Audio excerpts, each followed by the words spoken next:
Hey, hey, welcome to Black Girl, Brown Girl, Squirrel, your go-to spot for women of color that are neurodivergent. We're your hosts, Shai and Alexis, two neurodivergent sister friends just trying to figure it all out. So grab your favorite snack, sit back, relax, and let's squirrel together. Ooh, hey, Squirrel. Hello, friend. How are you this stormy day? I'm good. As I just told you, I just woke up from a nap, so I'm out here. I'm definitely alive, awake and working home. You're definitely alive. Definitely I hope alive. so. Yeah, we'd have other problems if I was not. Because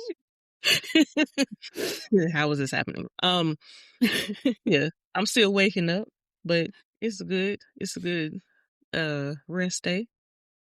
I heard that. I'm glad you had a nice little nap. I hope you get a little something in from me. Since I've been working. But at least today, it started off looking kind of pretty outside today. And I was like, ooh, it is going to be hotter than hot. And then it clouded over and it looked like it was starting to rain. And I said, well, it might be more humid than hot, but we'll see.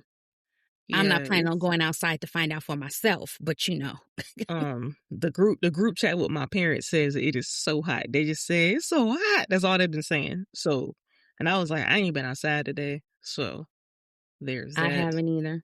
And my family in California is complaining about how hot it is there. Yeah. My friends up in New York, my friends in England talked about because they don't have any air conditioning, so they are dying with 100-degree temperatures. No. Just dying. No, I just would like, cry. What is this? I would legitimately cry because I've done it before. I've been somewhere with no central AC and it was that hot and I did cry. So I'm saying I know for a fact I would cry. I have done it. My body cried. That's how much sweat I had. My body was crying. I was like, no. And I got up out of there as quickly as I could. As Aretha Franklin saying, ain't no way. Anyway, so we hope that you all, by the time you listen to this, things have cooled down some, or the humidity has gone by the wayside, but we're glad you're here with us today. So, Lex, what are we getting into today? What are we talking about? Okay, so the last episode that we did with just the two of us, I was asking you about your career. The world finally knows what you do for work.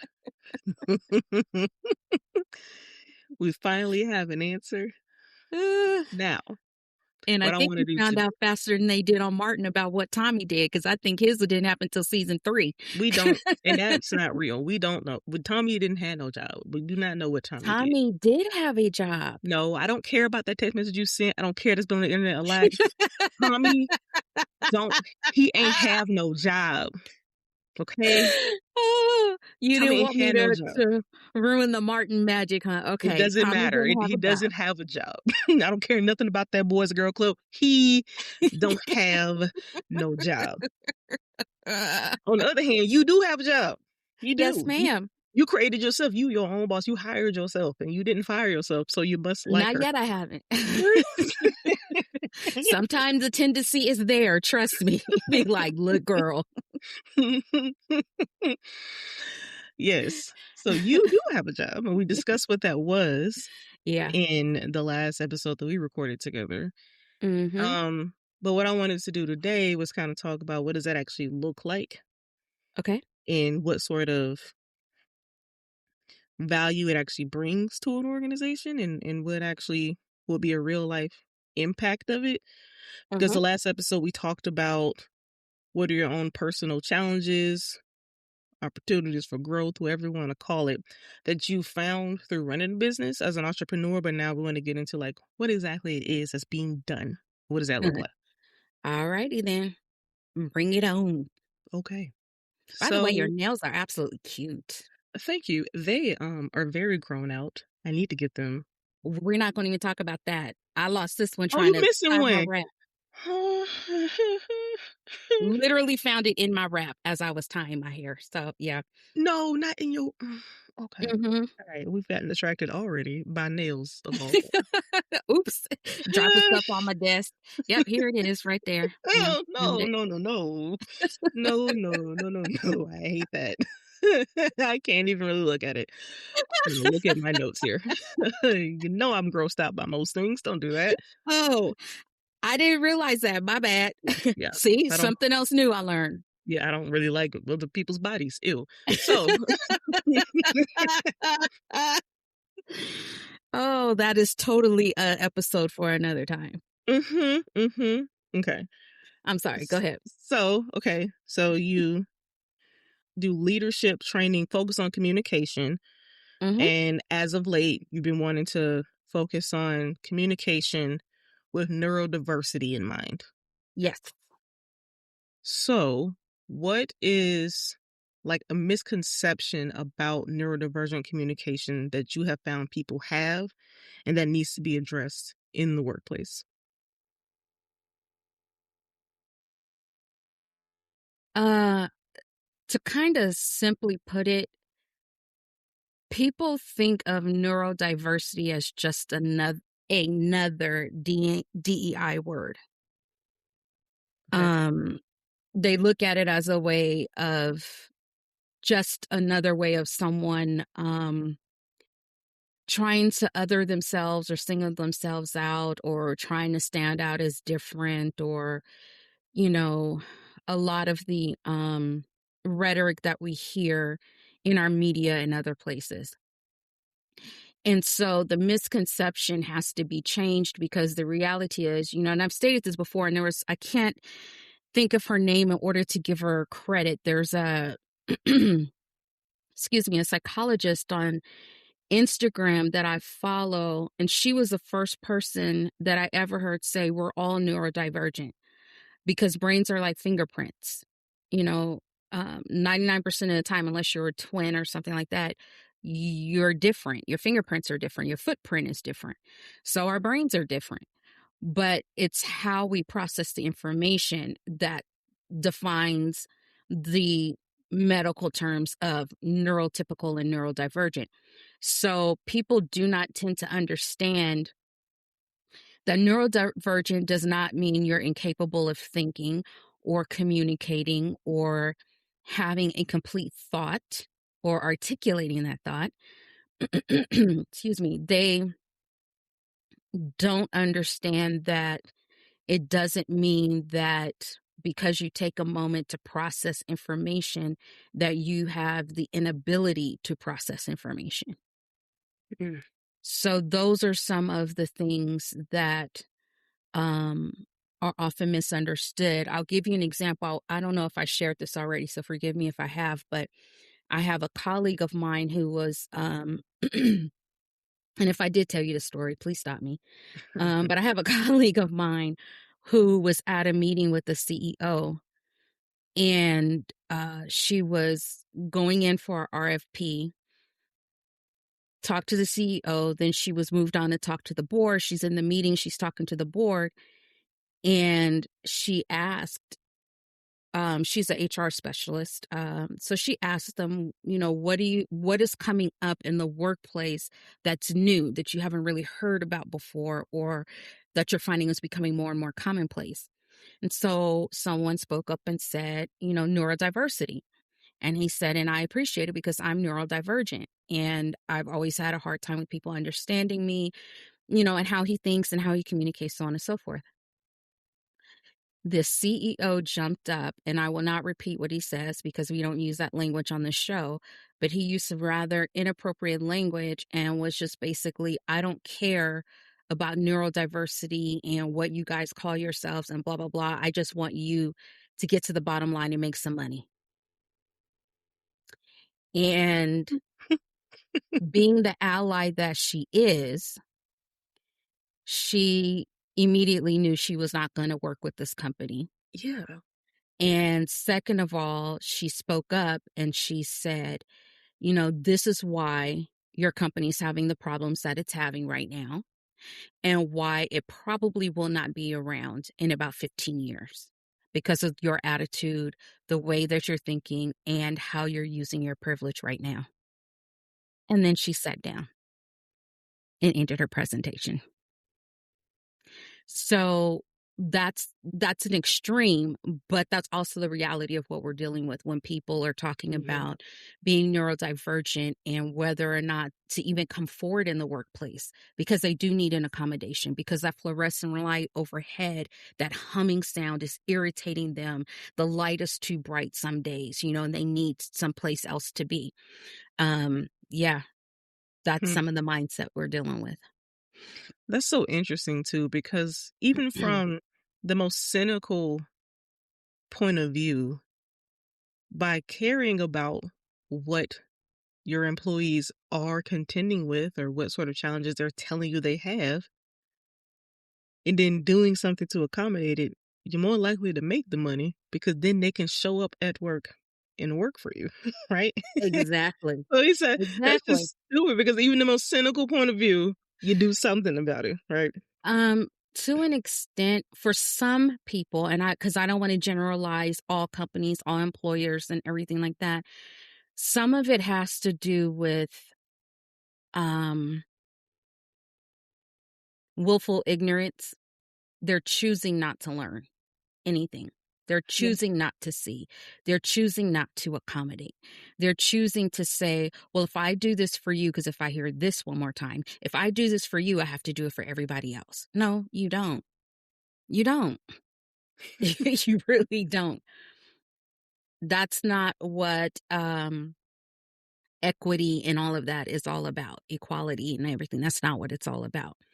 Um, so you have people that have that mindset. You have others that say they don't have the time because they're super busy. They're trying to just keep things afloat. And then you have others where things are so large, they're not necessarily in touch, so information doesn't get filtered up. That's one of the problems with large corporations. As much as we can love them or loathe them, um, filtering up to the person that makes all of the key decisions for the direction of the company can be a challenge. Hmm. So think about trying to come in on the level I'm coming in at, saying, here's something that can truly benefit your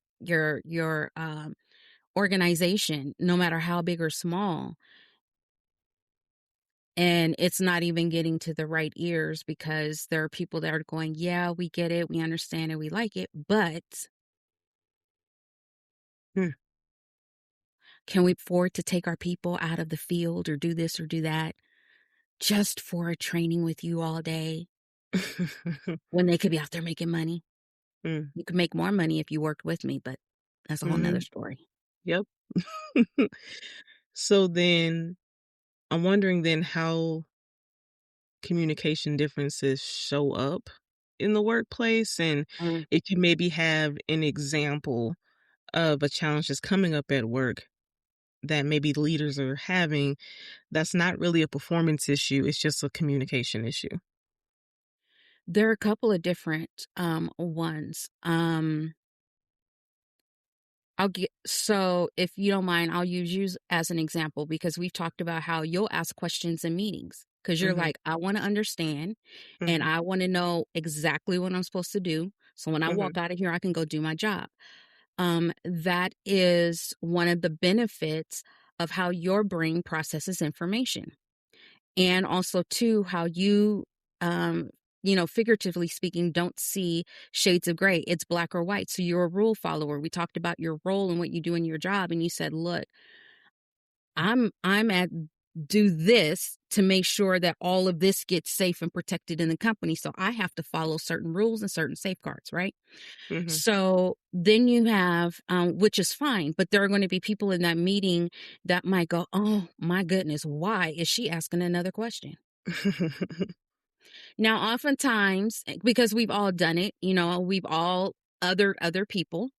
And so there are times when we just sit there and we just like, girl, I just want to look. The meeting it was supposed to be an email and they turned it into an hour meeting. Can we get out of here, please? Because I got work on my desk. And you're just trying to understand. and other people don't take that into consideration, that's a communication issue. That's not a personality issue, right? Mm-hmm. Then you have other people like me, which has happened to me in the workplace, where we're sitting around in a meeting and we're talking and they're asking for ideas, and I'm the only one spewing ideas. Now it looks like I'm trying to, show off or be whatever. Or if we're all talking and throwing out ideas and somebody sparks an idea and I go, oh, that's good, because then we could do, because now Mm-hmm. I'm seeing a much bigger picture. I have literally been told I was being rude, I was being inconsiderate, and that sort of thing. And I get that in some cultures, culturally, that is that way. Mm-hmm. Um, but the way my brain processes information and how quickly it moves and then it comes out and how quickly I can put pieces of puzzles together, that does not sit well with some people. So they feel like I'm being aggressive. I'm trying to take over a meeting. I'm trying to take control and all that kind of stuff. And I have to tell them, no, baby, when I take control, you will know I'm taking control. I'm not taking control. I'm contributing. But they don't like how I'm contributing. That's a communication issue. Um, and we face it in other ways. So let's just get real about it. As women of color, we also face it when we're walking down a hallway. We might be in thought. We might be thinking about, if you've got OCD and stuff, did I turn off the stove? Knowing you went and checked it 20 times already Mm-hmm. before you left, right? And somebody comes up to you and you're not smiling. And now all of a sudden you're sitting in an HR meeting or in a management 101 meeting, and they're telling you that they're getting ready to write you up because you are not coming across as a team player. That's not a personality issue. That's a processing and communication issue. That's how it shows up in the workplace for us. And that's how it shows up when you have leaders that do not and when I say leaders, I'm talking, managers. We used to call them supervisors, so supervisors, stupid supervisors. Mm-hmm. I'm talking team leads. I'm talking about anybody that at some point in time has to work with you or with us, and they have a measure of leadership over you, even if it's just a project lead. That's how it shows up in the workplace for us. Yeah. So, what are some simple changes you feel like those leaders could make to create a more inclusive environment? One thing is when you go into a meeting, and this is used to be standard practice and it's not so much anymore, but when you go into a meeting, have an agenda. Mm-hmm. And now, mind you, I'm not one that's big on sitting down and always writing agendas, but I do it when I'm having like different client meetings because I want to make sure that there's nothing that I'm forgetting that we need to talk about. It also helps you stay on time as well, right? So that works for someone like me that has ADHD, to manage my time effectively. So I'm not sitting around lollygagging and just shooting a breeze with people. No, there's a purpose to why we came here to meet. But leaders can have an agenda and then work to stick to the agenda. You don't have to say we're going to spend 5 minutes talking about X, Y, and Z, but just knowing what you're going to talk about. So that helps those who process information in a step-by-step way. Whether that is somebody that is processing information through the mind of being, ASD, or if that's through the mind of being someone who's AUDHD, that's got the system side and the creative side. The other things they can do is to really take the effort to kind of get to know your employees and the people you're working with. And that means looking around, observing them. How are they contributing when they're contributing to a conversation? Are they talking really, really fast, which generally means that someone's mind is operating pretty quickly. They're Yeah. not trying to rush you. It's just, I got to get this out. Or are they talking a little bit more slowly, maybe in a monotone? They are being more strategic in in how they're talking or what they're saying, They're choosing their words more carefully. That's somebody that is processing everything. And that's somebody that by the time you come to the end of the meeting, they've already thought through the very first thing that you talked about. And now at the end of the meeting is when they're going to ask their questions because they had time to really think it through, put the pieces together. So when leaders also take the time to say, I'm going to, for lack of a better term, I'm going to come down to your level, meaning or let me put it like this. I'm going to meet you where you are. Mm-hmm. So if they're coming and talking to somebody like me, a lot of my leaders will let me talk. They would be like, go ahead and share your ideas. And they would just let me talk until there was something that struck their fancy. Okay. And at other times, sometimes they'd be like, hey, I just need you to I need you to just tell me X, Y, and Z. Okay. Well, here's what you need to know. Okay, now you can elaborate because maybe they're having a time constraint and they don't have the time to indulge me in all of my minutia that I might want to spew out because got a PhD in, click funnels overnight, and now I want to tell you everything about it. So though I'm laughing, she's laughing because I'm actually learning ClickFunnels right now, and I'm not doing a PhD at this point. That was a little peer into some before recording Yes. conversations, so I got a good little giggle out of that one. But it's just it's learning how to adjust and learning that we can't impose our way of thinking and communication and interaction on everybody. It does not work that way. Mm-hmm. It just doesn't. Yeah, that's true. I'm thinking about too how helpful it is when the leaders you're working with are able to recognize that everyone in the room doesn't have the same communication style and Mm-hmm. is able to have their backs in it. Mm-hmm. I can't tell you how many times I've been in sort of interdepartment meetings, especially where I work now. It's a lot more meetings than any place I've ever been at.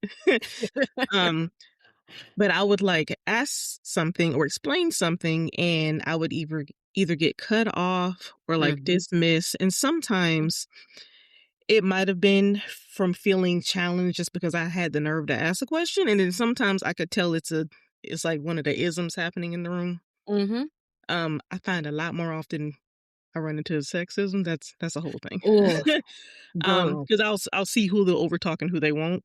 And I Mm-hmm. can't tell you how many times that my manager has then had to come back and say, well, that's what Alexis was saying. Yep. They'll ask questions. He's like, well, that's what Alexis was trying to tell you. She said this Yes. and this. So Yeah. having my back in that sort of scenario makes you feel more confident being in those rooms. And Yes. it also helps so that if your manager is saying, I don't really want to approach this in this way, you're more likely to respect it because it's not a personal slight against you. It's just in making a Exactly. management or leadership decision. You say, okay, well, that's what you want to do for this, and I'm fine with Mm-hmm. that. Just I'll do what I can to support this particular decision. And another thing too that often works is, when I would go into some of these meetings, especially when I was meeting with, senior level, let's say VPs and above, all the way up to C-suites, whoever my leader was at the time would call me in and say, okay, let's go over the game plan. Mm-hmm. One, so that I wouldn't get nervous, because that happens to all of us at some point, right? Even if you know your stuff and you got it down pat, it can still be intimidating and overwhelming to walk into those spaces, especially if you're not technically on their level as far as titles and so forth, right? Mm-hmm. They may not even speak to you and know who you are.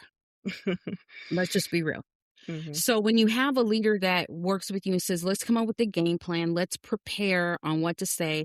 So I'm going to mention this, and this is where I want you to pipe in because this is where your knowledge and expertise is. Mm-hmm. That's also setting you up for success. That is allowing you a moment to shine and to share your knowledge and expertise. And also, like you said, when they have your back, even if you don't have that, if they have your back in other meetings, that's a form of allyship.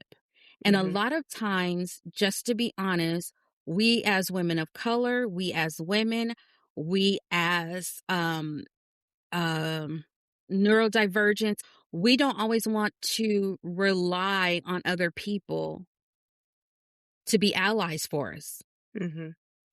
Many of us are quite comfortable in our skin, speaking up for ourselves, and that sort of a thing. Many of us are quite adept at code switching, or if we don't code switch, we know how to use the words that they want to hear and put it in such a way that we can convey what they want to hear in the way that they want to hear it. But the reality is, you do walk into those situations where you're in a room where people don't want to hear what you have to say for whatever reasons, isms or not. You're walking into a room where people feel like you're not talking fast enough when you're trying to explain something, and you are purposefully trying to explain something point by point, either to lead them logically to a logical conclusion, to get them to reason on something, or for them to go, wait a minute, there was a step missed right there. And that's my point. So, there's a lot of reasons why. And, when we're talking as women and women of color, we know that it happens to us more often than not. Mm. So having an ally is extremely beneficial, even when you're not in that room. I guarantee you your manager is probably still going and telling people, well, when we had that meeting last week, Alexis brought out X, Y, and Z. Mm. We need that. And that stuff is helpful because it offers credibility to you Yes. as a colleague, Uh-huh. which is a whole thing in itself. So, Yes. it might feel like sometimes, why do we have to do this at all? But it is what it is. We do. And you need the credibility and you need the support of the people who are in leadership because they get seen. There's a hierarchy and everything, especially when you're in a corporate environment. So you have to kind of just be aware that Yep. this is what it is. And credibility builds to your reputation, right? Mm-hmm. Yep. So unfortunately, we don't get anywhere in our industries, in our organizations and corporations without having a credible reputation. And sometimes we can't build that on our own because we just don't have, and I don't mean we as neurodivergents, I just mean we as employees may Mm-hmm. not have the clout, so to speak, Yep. that those higher up than us will have. So they help to lay those foundations for our credibilities and reputations. So if you're a leader in an organization, you already know what it feels like to be othered. The one thing that I encourage is to stop being a gatekeeper with information, stop being, um, one of those that feels like, well, I pulled myself up by my bootstraps, somebody else can too. Yeah, but somebody helped to attach your bootstraps. Somebody else put it all together for you so you can go in there and pull it up. We all need an ally. We all need allies. So be an ally. Mm. And then I'm thinking what you said about some of us are reluctant to Mm-hmm. even let anybody be our ally, even let Mm-hmm. anybody be helpful to us at all in the workplace. Mm-hmm. That requires a vulnerability. And sometimes the word vulnerable doesn't seem to come up when you're speaking about a professional environment, but it is a level of vulnerability to allow people Mm-hmm. to assist you in that way. Mm-hmm. Um, so there's also a kind of a two-sided nature in that sense of like recognizing if that's what's happening and like Right. accepting it. It requires some humility, right? Mm-hmm. So if you're not comfortable with the word vulnerable, fine. It requires some humility. That is a quality that a lot of people have not fully learned because honestly, in the workplace, especially when you're talking in a corporate environment, many people, you have to learn to toot your own horn. You have to learn how to stand up and stand out. They deliberately make us compete. They make us compete against each other anyway, in or outside the work environment. We're competing with each other on Instagram. Who's got the best so-called soft life? Who's got the best what? Stuff like that. So that's how it's that subtle indoctrination leading up to the corporate. But in the corporate environment, the best leaders are those that also know how to be humble and to say they know how to ask for help And they're the ones that know how to go to find the people within their circle that they can go to and say, hey, this is what I'm trying to do. Help me to get there. Or if somebody comes to them and says, and they're genuine, because we also can, we get real good intuition, right? So use your femtuition, use your neural intuition and be like, but we use it to determine if somebody is genuine when they come to us and say, here's something that I'm seeing in you that is great. However, it could be hindering you from moving further or hindering you from being able to communicate effectively. Let's talk about it and accept that feedback and run with it. Yeah, that's true. So then how can managers better support their neurodivergent employees without making assumptions? Well, first and foremost, you may not feel comfortable, and I don't really know if it's even legal in some areas to ask somebody if they are neurodivergent, It's probably because not. that's in going into ADA and all that kind of stuff. I haven't worked in that area of HR in a long time. So if you haven't asked for accommodations, that can be a little bit of a challenge. However, if a manager or a leader suspects that someone might be neurodivergent, then the best way to support them is to ask them. Like if you see that there's an area they're struggling in. For me, I've used this example and I shared it on my other podcast. When I became a manager of a department, I had a $3.15 million budget. I had never done forecasting before. I've done journal entries. I'd done AP, AR, all that kind of stuff, believe it or not, even with my Dyscalculia. But managing a budget that big for a department, and it didn't, compared to other people's monies, that was small, but it was big for me. And I was not doing my accruals properly. I wasn't, there was a lot of things that were going wrong. And part of that was because the person before me, I don't feel, set me up for success as well as he thought he did. So I ended up having to take a class to learn about beginning finances for managers. Great class. First of all, I was determined, and see, this is the stubborn side that comes out. This is when PDA is such a beautiful thing. I said, you will never come to me and talk to me about my books again, ever. I took the class, and for the next 2 years, my books were solid. When I left, my books were solid. There was nothing that they didn't know about because we had a lot of different moving pieces and parts. So as a manager, as a leader, if you're finding that somebody on your team might be neurodivergent and they're struggling in an area, find ways to help them without necessarily being overt. Be like, you know what? There's this course I would really like for you to take because I can see where this is going to benefit you now and in the long run. So I'm going to sign you up for this Finance for Managers course. I know you're not a manager yet, but one day you will be. So I want to lay the groundwork and make sure you fully understand the process from top to bottom. And then I'm going to give you some responsibilities and helping me, learn a little bit more about managing the departmental budget. Subtle, but you're helping them to learn a skill that will benefit them, but also is probably benefiting the team because they might be the ones screwing up some of the dollars and cents and don't know it. Like for real. What I appreciate about that approach as well, the assumption in that case could have been, Shai just doesn't know what she's doing.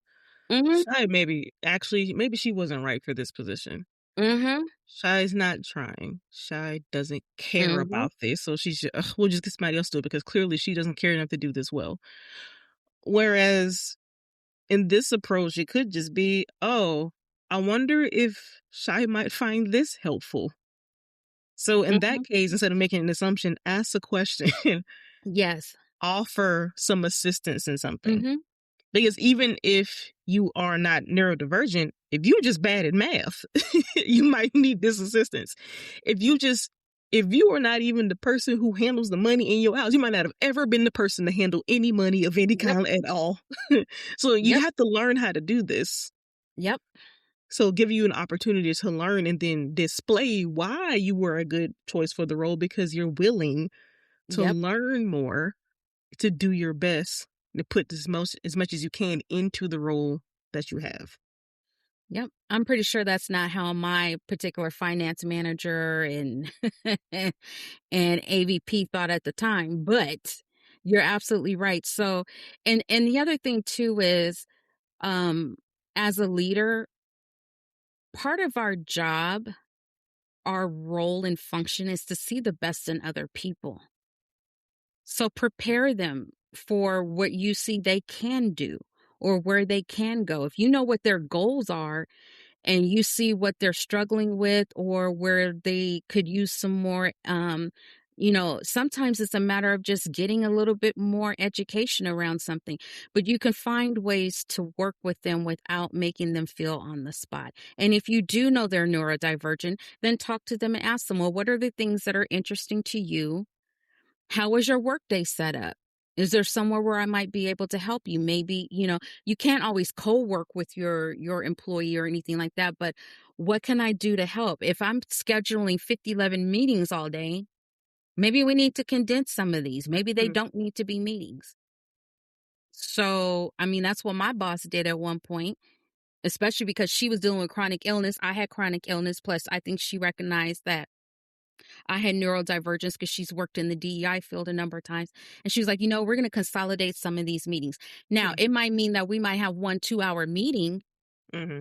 versus multiple meetings, but I'd rather go into that 1 2-hour meeting, have the rest of my week free so I can sit there and create and do the things that I want to do than constantly having my time broken up. And now my concentration is broken and I can't function. I can't complete my assignments the way I would like or give you the level of creativity that I would like, because every time I get into it, you break it up. Which is like your worst enemy. That's like My worst sabotage enemy. for you. Yes, Yeah. Okay. it is. Okay. So we've done some speaking to the managers. Yeah. Let's kind of look at it from an employee perspective. Okay. So, for a neurodivergent listener who might Okay. feel misunderstood at work, what is a practical step they can take to advocate for themselves and their communication needs? So I have to take off my shy hat because me personally as shy, I always advocated. Well, I shouldn't say always, but as I got older, I definitely advocated for myself. But one of the ways that you can do that, and again, this is going to require some humility on our part, is when you're having a one-on-one with your manager, be honest with them about something you're struggling with. Pick something that's relatively small if you don't want to pick the big thing. Like Mm-hmm. like you feel like because there's this assumption in the work environment, which I explained to you when we Oh, talked yeah. off camera a while back. There's this assumption that you're supposed to know what you're supposed to know. And the reality is you may not always know what you're supposed to know because nobody ever told you. So pick something kind of small and just be like, you know what? I'm working on X, Y, and Z. And I know that it's, probably not going to be that big of a deal to you, but I just want to make sure that I'm handling some things right. Whether it's an email that you're trying to send to a customer or somebody else. Maybe you're working interdepartmentally and your lingo is different. You guys Mm. use one terminology and everybody is. So go to them and say, I don't lead this particular interdepartmental team, but I feel like we need to address the fact that there's, different ways of saying the same thing. May I ask some suggestions on how I can handle that? Mm. So now you're opening the door and letting them know. If you straight up want to tell them, which is what I do now with people, I was like, look, I have ADHD. And I want you to understand this is how I tend to communicate, and I'm not trying to be rude. And if it's too much for you, let me know. because you can easily tell me, okay, hold on a second. And I'll be like, okay. And in a professional meeting, I will stop. And I will wait until you say, okay, so Shai, what were you going to say? So don't say anything. I'm sitting there writing a bunch of stuff down. I'm still listening, but I've got to get this thought out before I forget. Because if it comes any other way, I'm going to shut down. And now I'm not contributing. And that will be a big notice. So maybe just helping them to understand how you communicate, helping them how you're understanding things. I would go in sometimes too to my boss because of the kind of relationships I have with them. And I'll be like, okay, let me make sure I had it straight. We're going to add up X plus Y to get to Z to solve A plus B squared. Okay. And then she'd be like, no, girl. We're starting over here and this is how it works. Okay, so this is where I got lost. And then tell them. Maybe it wasn't a way that, maybe they didn't communicate that. Maybe they missed a step. And sometimes you might have to ask, okay, I need to walk through this. Can you walk me through it step by step, especially if it's a process you're trying to learn and you're not process oriented or detail oriented? You need a moment, like literally to be like, I need a walk through step by step. Okay. Yeah. So Things like recognize that about yourself and then ask for it Yes. when you need it. Yeah. Yes. Yeah. So I kind of heard you saying that you've pretty much always advocated for yourself. Mm-hmm. I wouldn't say always. I was like, no one always is done. Everyone had to learn a little bit. No, Some people are better at it than no. others, but There's times that I didn't. There's mm-hmm. times that. So this is one thing I do want to point out. And I think I mentioned this before, but I think it's important to mention it here because sometimes we don't advocate for ourselves, especially as women of color, because we're not sure what aspect of us we have to advocate for. We don't know if we're advocating for ourselves because we're women, because we're people of color, because we're a woman of color, because we're neurodivergent, because we're a neurodivergent woman or a neurodivergent woman of color. You know, we've got these complex layers, right? So maybe you don't have the same level of education as some of the people that you're working with. That comes up sometimes. And then you have to flex your muscle about this is what I do know. And, you know, like they said in Good Will Hunting, I learned all that for $1.50 at the library and you spent $150,000 at Harvard. Like, you know, you don't have to say it like that, but that's what it comes down to. So we sometimes struggle to advocate because we don't know what we're advocating, what aspect of ourselves we're advocating for. There's a term, and I think I mentioned this too on other episodes, by Dr. Jade Singleton. I'll see if I can get her on the show. She talks about attributional ambiguity, and that's what this is. And what that means is, you know, sometimes you don't get that promotion and you're like, did I not get that promotion because I wasn't qualified?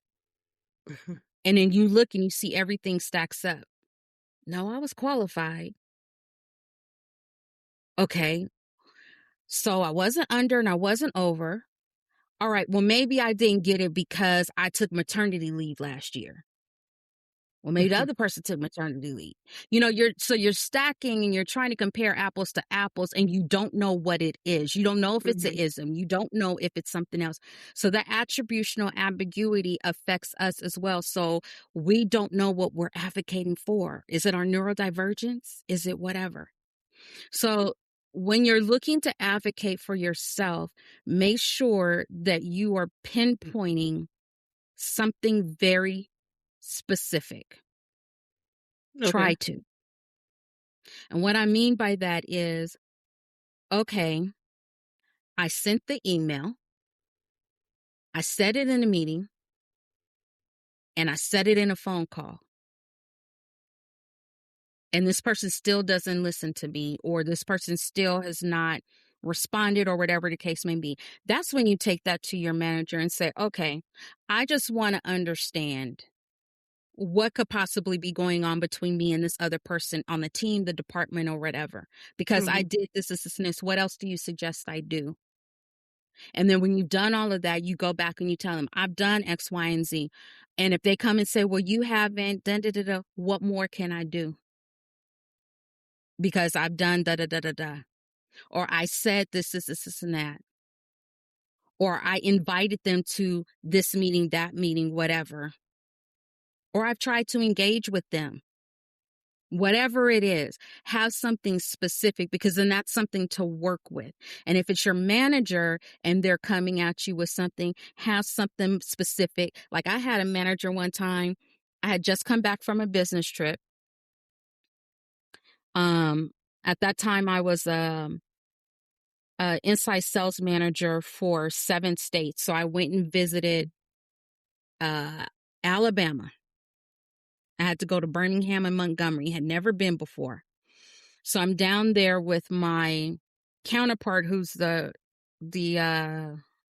regional sales manager. So some of these accounts used to be her accounts. So we're down there. I meet some of these accounts that she set up, that sort of a thing. So when I get back, my manager's like, we've gotten a call from such and such travel agency.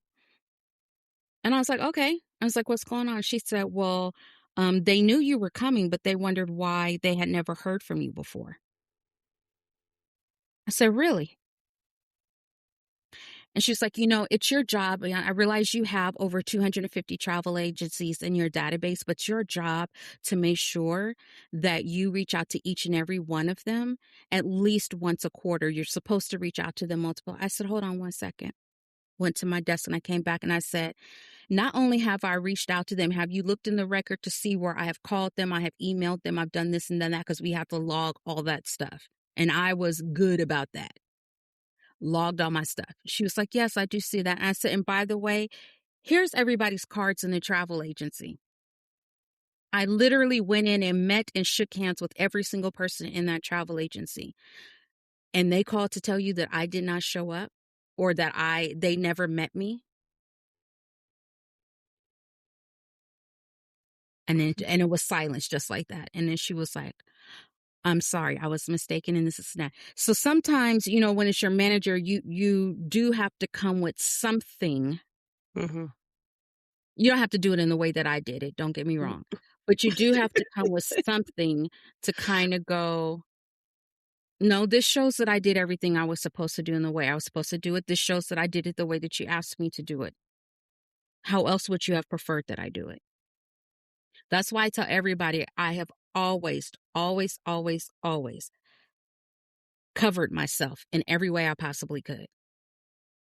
Documentation up the wazoo. Okay. So did I answer your question? I'm sorry. I about to say, do me a favor. Connect that story to about advocating for your communication needs. What is that connection? Okay. So you are advocating for the fact that there are different ways of communicating. So you want to ask them, what other way could I have said something? What other way could I have communicated with that person? I've sent them emails. I've done this and I've done that. What other way could I have reached out to them? Okay. Then when it comes to your needs, okay, it's better for me if you can send that to me in an email and bullet point it for me. Yeah. Some bosses may not want to do that. They might want to spew it out to you. I get it that you want to talk to me and I'm going to write it down. So if they're not willing to sync up to you the way you advocate for yourself, if you need an email and it has to be bullet pointed, then after your meeting, you go back and send them an email with the bullet points and say, I just want to make sure I captured everything that you said. Now, if you want to be petty, you leave off something on there that was not too important, but that was something that they wanted to know. You notice you said if you want to be petty. I said if you want to be petty, but no, Because that but is petty, and that's I do very not petty. endorse that But option. That would annoy the mess out no, of me but as a in all person. well, I got to add some levity to the situation. But in all seriousness, when you're advocating for yourself, if you're not a person that can take things in, let's say you're sitting in a meeting and you got all these people talking over, like I know some people that cannot handle a lot of people talking at the same time. Then that's when you say, can we have somebody that can capture all the information and then, send it to us via email? Or can we record the meeting and then that way you can go back? Because now there's all these different note takers that can happen, that can help. Yeah. So what you're doing is you're letting them know I'm not only processing information differently, I have to take it in differently, or the way that I'm communicating is going to be different. That's how you can start advocating for yourself. So that's how those stories tie back into that. Cool. Thank you. Thank you for making that connection, because I said I got to advocate for myself and say I don't understand this story. So let me find out what's going on. So I appreciate it. I was just using a general advocacy story Uh-huh. but I appreciate you coming back and saying that because that makes sense. But see, that's the other thing. You're a perfect example of what you did right there. A lot of Hmm. people will not do that in a meeting. Yeah. I would, and they, because there's this connotation in the neurotypical world of you should be able to follow and understand everything in a meeting. Sometimes I'll be like, I'm sorry, can we back up for just a moment?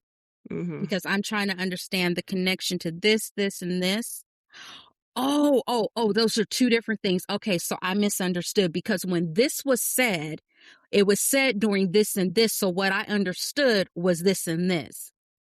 Because people don't often understand, like you do with me sometimes. You're like, okay, you went here, here, and here, and I'm trying to connect all these dots. In my head, they connected.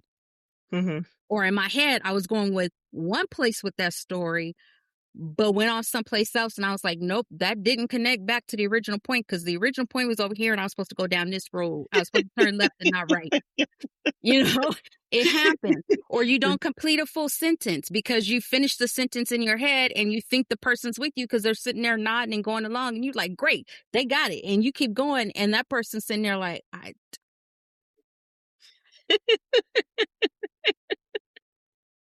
And then you have those people where your mind is racing. So you already know what they're about to say. And you're just sitting there like, oh man, just hurry up. I get it. Okay. I get it. And that's probably you listening to me, but Nah, listen to you. I'll be like, I don't know where we're going. And that's the most exhausting part. It's like being in a New York taxi, man. I'm like, just hang on for the ride. You'll let me get get there. off. I want to get off. You may not know how you got there, but you got there. But that's why it's important to honestly, it really is important to speak up and let people know how you best receive information and how you can communicate it, and also understand how other people best receive information because it might be a stretch for you. Mm-hmm. It Yeah, really that's true. might. And so that's like, ooh, I'm gonna have to work on that. But that's not going to do anything but build your skills, your interpersonal communication skills, build your emotional intelligence, and make people more drawn to you than repelled by you because you're putting forth that effort that a lot of people don't do, whether they're leading or not. Yeah. And I'm sure that will mean a lot to the people that you're working with to be Mm-hmm. willing to stretch yourself in that way. So, last question I have for you. What trends or changes are you seeing happen in the workplace, or are you hopeful to see happen in the workplace? Good positive changes. I am seeing more people talking about neurodivergence. Sadly, it is only in reference to ADHD. Okay. And that's not something I'm proud about, but we're making progress. So at least people are talking about neurodivergence. People are also starting to admit that they are neurodivergent. I probably shouldn't say admit. People are finally unmasking and standing in their truth of being neurodivergent. Mm. And when we do that, 9 times out of 10, we're finding out other people are, or that they know somebody else that is. And that just changes things in the work environment. So things are changing. Um, Being able to, now that more companies have kind of settled in on whether they're in person or hybrid or whatever the case may be, there tends to be a little bit more of a balance now of how things are being done to accommodate those who are neurodivergent, whether they realize that they're accommodating them or not. Mm. So, not always requiring everybody to be in the office during the week. They think that's only benefiting those that want remote work, when in reality, for most that are neurodivergent, we're like, yes. Mm-hmm. Yeah.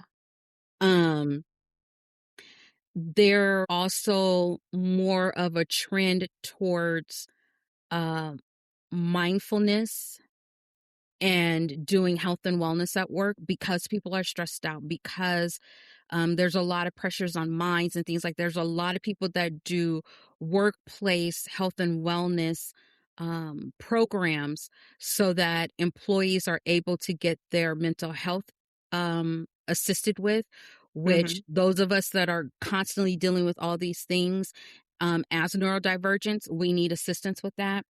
And that in turn also is creating environments where you can go into a quiet meditation room. You can go and do all these other things. Or if you say, hey, I need my headphones on just to kind of whatever. And then people don't question it as Mm-hmm. much. See, back in Mm-hmm. my day, I'd have been looking like, oh, you crazy. Why are you sitting here with headphones on? Why do you need your radio on? Why do you need, because I'm trying to drown y'all out so I can focus. Or that fluorescent, like I would work and turn the lights off in my cube because the fluorescent lights are humming and I can't stand the hum any longer. It's not white noise. It's loud.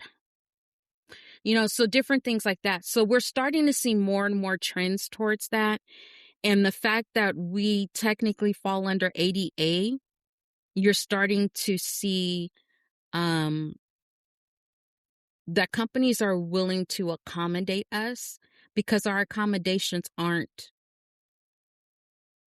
extremely costly. Yeah. They're Yeah, that's true. very simple, you know. And that's not to put down anybody else with any other type of a disability or anything, but some changes are very expensive. To build a ramp, to do different things like that can be costly. To make Mm-hmm. sure there's lights that are going to work for those who are deaf, things like that can be costly. As they should be to an extent, because those are needed. Those are specialty type of items that are needed. I don't think they necessarily have to be that costly, but you can understand why it might take, installations and things like that. Some of the accommodations we're asking for, man, can I just put my headphones on during the day? That costs them no money. Mm-mm. I'll bring my own. I'll be at every meeting. I just, Yeah. you know, Yeah. so we're starting to see trends towards that, and I'm hoping that will continue. And as we get to know more about AI, and we're working with AI and things like that, and I know we talked about that and whether or not people feel one way or the other, but the reality is that is also benefiting those who may not be able to um learn things as quickly. Mm-hmm. AI can help you to learn some things, right? So like I told you, I was working on learning ClickFunnels, and I said, okay, I'm going to use AI to teach me step by step how to build this funnel for my upcoming webinar. And then I'm going to tell it, now make a SOP out of what you just taught me. Mm-hmm. So I didn't have to go create my own. It's going to create it for me. And I learned how to use a new program, which takes some time. It's taken me a few days, and I have stayed up pretty long nights to try to pull this together and do certain things. But I learned it, and now I have a manual that will be able to teach me how to use it afterwards. So it's those types of things are going to work Mm-hmm. towards our benefit. Yeah. Yeah. So, you got any last thoughts you want the people to know? Anything else? Um, Not really. I would just say keep your head up. Don't get down when there are challenges that you're going to face, because we're going to keep facing challenges. But eventually things get a little bit easier. Keep looking for your allies, keep being an ally, and keep talking about your neurodivergence. Because yes, we as people of color get tired of educating people all the time about who we are and that we're not the Rosetta Stone for our entire race or ethnicity or whatever. But it's also, and to an extent, it's the same thing with our neurodiverseness. However, people are not going to understand and learn the sheer numbers of us that are out there and how we can benefit their organizations if we're not talking about it. If we don't say, this is my superpower for you. My ability to super focus on how to do numbers and pay attention to detail, that's a benefit for you, because that means I'm more than likely not going to miss something that somebody else is going to miss. So then you advocate for yourself in that way. You advocate for yourself in the roles that you want to have. So keep standing in your truth. Keep standing in your truth and who you are. I agree. I got nothing to add to that. So where can listeners find out more about your work? Where can they find you? Shameless plug yourself, ma'am. Do it. They can find me. My website is shaiboston.com. That's SHAI, Boston, like the city.com. You can find me on LinkedIn. I'm on Instagram, Threads, and Facebook at Shai Boston. I'm not on TikTok yet, but I'm probably gonna have to get on there. So y'all gonna have to teach me some things. But yeah, that's where I am. And I would love to hear from you guys. We would love to hear from you for the show. I have come across so many neurodivergent women of color in some of the most amazing jobs that some I've never even heard of before. Mm-hmm. So I am trying to entice them to come on our show and just talk about their lives and their experiences from that perspective. So, but we would love to hear from you too. And please don't hesitate to reach out to me. Especially if you feel like there's something I might be able to bring to your workplace, or if you need some advice on how to handle some things in your workplace in that regard, I'd be more than happy to talk to you and assist you with that. Yeah. And like I you won't said. charge you a fee just for the initial talk. No, because everybody be like, bruh, what's that going to cost me? We're not trying to get you with the okie doke. Right. We really do I'm want to not hear from trying to you. do that. I'm not trying to do that. But, but we all need some. If I didn't have people that I could have gone to and talked to about different things for free, I wouldn't have made it to where I was, in all honesty. People that were willing to pour into me. So, yeah. Let me pour into you. You heard her, y'all. Let her pour. Let her pour. As usual, we have our email address and everything in the show notes. That is bgbgsquirrel@gmail.com. You can hit us up on Instagram DMs. Any way you want to reach out to us. You can remain anonymous if you want to. If you're like, please don't read this out on the show and have my name out there, we won't do that to you. Send it to us. We want to hear from you. Please, please, please talk to us. Yeah. And if I do accidentally say your name, we always edit it out anyway. So yeah, and I'll probably give her a face like, you had sure one will. job. You had one job. That was not to say that lady's name. She'd be like, friend. I'd be like, what? If she does it, I'll just say her full government name on here. You know what? And then she'll definitely have to edit it out, right? So, because I have done it accidentally before. I don't call her Shai. I call her by her full name, because that's how I met her. So, it's all good. It's all good. Well, we appreciate you being here. Stay cool, stay hydrated, and we'll squirrel with you another time. Bye. Bye. Thanks for hanging out with us today. We'd love to hear from you. If you have any questions or topics you'd like for us to cover in our podcast, please don't hesitate to let us know. You can send us a message on our fan page at fanlist.com/BGBG Squirrel. That's fanlist.com/BGBG Squirrel.